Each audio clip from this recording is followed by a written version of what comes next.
రాజకీయాల్లో బంధుత్వాలు ఉండవు, శత్రుత్వాలే ఉంటాయన్న పవన్ కళ్యాణ్. నిన్న పవన్ కళ్యాణ్ గారు భారతీయ జనతా పార్టీకి తన దగ్గర ఉన్నటువంటి 24 అసెంబ్లీ స్థానాలలో 3 స్థానాలని భారతీయ జనతా పార్టీకి ఇవ్వటం జరిగింది. తెలుగుదేశం పార్టీ తన దగ్గర ఉన్నటువంటి 1 స్థానాన్ని ఇవ్వటం జరిగింది. అంటే నిన్న మనం చెప్పాం, భారతీయ జనతా పార్టీ నేతలు పవన్ కళ్యాణ్ గారిని అడగవద్దు, తెలుగుదేశం పార్టీని అడిగి టిక్కెట్లు తీసుకోండి అని మనం చెప్పాం. ఎక్కువ మంది ప్రజలు కూడా మన అభిప్రాయాన్నే ఏకీభవిస్తూ ఉన్నారు. ఎందుకంటే గతంలో ఇచ్చినటువంటి 24 స్థానాలే తక్కువగా భావించారు. అలాగే ఇప్పుడు ఇంకా మీరు తగ్గించేటువంటి ప్రయత్నం చేయొద్దు అని చెప్పని మనం కోరాం. కానీ భారతీయ జనతా పార్టీ వాళ్ళు చంద్రబాబు నాయుడు గారిని ఒప్పించలేక పవన్ కళ్యాణ్ గారిని ఒప్పించుకొని 3 స్థానాలను తీసుకున్నారు. అంటే వాళ్ళు డబుల్ డిజిట్ కావాలని అసెంబ్లీ స్థానాలు కోరేందుకు 10, 2014లో 10 స్థానాలు తీసుకున్నప్పుడు. ఇక్కడ మనం గమనించాల్సినటువంటి అంశం ఏంటంటే, పవన్ కళ్యాణ్ గారు ధర్మయుద్ధం ప్రతి సందర్భంలోనూ పవన్ కళ్యాణ్ గారు తగ్గి తెలుగుదేశాన్ని, భారతీయ జనతా పార్టీని గెలిపిస్తూ వస్తున్నాడు. ప్రతి సందర్భంలోనూ స్థానాలు తెలుగుదేశం పార్టీ, జనసేన షేర్ చేసుకునేటువంటి సందర్భంలోనూ తగ్గించుకున్నాడు.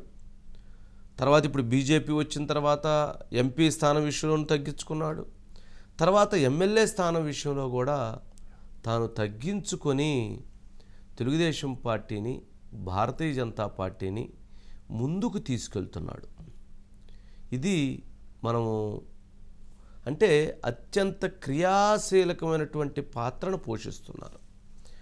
ఈ ప్రతి పాత్రలో కూడా పవన్ కళ్యాణ్ గారికే ఆ బాణాలు గుచ్చుకుంటున్నాయి. ఆయన తగ్గటం వలన జరుగుతున్నటువంటి విమర్శలకి ఆయన సమాధానం చెప్పుకోలేకపోతున్నాడు. జన సైనికులకి, వీర మహిళలకి, పవన్ కళ్యాణ్ గారి అభిమానులకి, సామాజిక వర్గం నుంచి అడుగుతున్నటువంటి వారందరికీ కూడా ఆయన సమాధానం చెప్పలేకపోతున్నాడు. ఎందుకు తగ్గాలి అని వాళ్ళు అడుగుతూ ఉన్నారు. నిజమే, అసలు ఎందుకు తగ్గాలి పవన్ కళ్యాణ్ గారు? ఎవరి కోసం తగ్గాలి పవన్ కళ్యాణ్ గారు? కావాల్సినవి విన్ని అని డిమాండ్ చేసి కూర్చుంటే జరగాల్సింది జరిగిద్ది కదా అన్న అభిప్రాయాలు కూడా ఉన్నాయి. కానీ ఆయన తగ్గుతూ ఉన్నాడు. ఎందుకు తగ్గుతూ ఉన్నాడు? ఒకసారి బయట ప్లే చేయండి. కొద్దిసేపు క్రితం మాట్లాడారు పవన్ కళ్యాణ్ గారు. 2019 ఎన్నికల్లో కూడా భీమవరం సభల్లో మాట్లాడేటప్పుడు దురదృష్టవశాత్తు మన నాయకులే ఇప్పుడు లేరనుకోండి, వాళ్ళు వద్దండి, వాళ్ళు మా బంధువులు అవుతారు, వీళ్ళు మాకు వియ్యంకులు అవుతారు, వీళ్ళు మాకు ఈ కత్తి దూసినప్పుడు యుద్ధం చేయాల్సిన పరిస్థితుల్లో కత్తి ఎత్తకూడదంటే ఎట్లా, ఏం చేస్తాం? రాజకీయాల్లో యుద్ధమే ఉంటుంది, బంధుత్వాలు ఉండవు. నిర్ణయం తీసుకున్న తర్వాత బంధువులా కాదా, వియ్యంకులా, ఇంక గొడవలు ఉండవు. ప్రత్యర్థి వర్గమా, నా వర్గమా, రెండే ఉంటాయి. నాకు పోయిన ఎన్నికల్లో యుద్ధం చేయడానికి బంధుత్వాలు, ఆడబిడ్డలు, మా బిడ్డను ఇచ్చాం మీరేం అనకూడదంటే నేనేం మాట్లాడగలను చెప్పండి.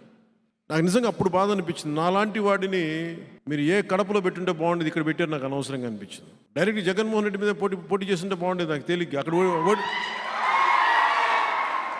నాకు ఆ ఓటమి ఇష్టం. నాకు ఈ ఓటమి కంటే పులివెందుల్లో పోటీ చేసి ఓడిపోవడం నాకు ఇష్టం. కానీ యుద్ధం చేయడానికి వీళ్ళు మన బంధువులు. ఈ రోజున నేను సీట్లు తగ్గిపోయినాయి ఇవన్నీ మాట్లాడుతుంటే, నా ఒక్క సీటు కనుక గెలిచిండు ఉంటే, ఒక్క సీటు, ఒకటే పరిస్థితి వేరేగా ఉండేది. ఈరోజు పరిస్థితి వేరేగా ఉండేది. అంటే గతంలో చేసిన తప్పులు వెంటాడతాయి అంటారు చూసారా, ముందు తరాలు చేసిన తప్పులు మనల్ని వెంటాడతాయి.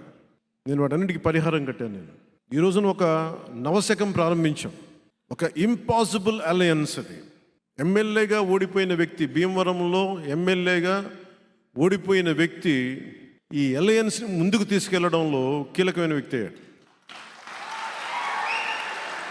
ఏదో నేను అతిశయోక్తిగానో గర్వంగానో చెప్పట్లా, కీలకమైన పదమే వాడుతున్నా.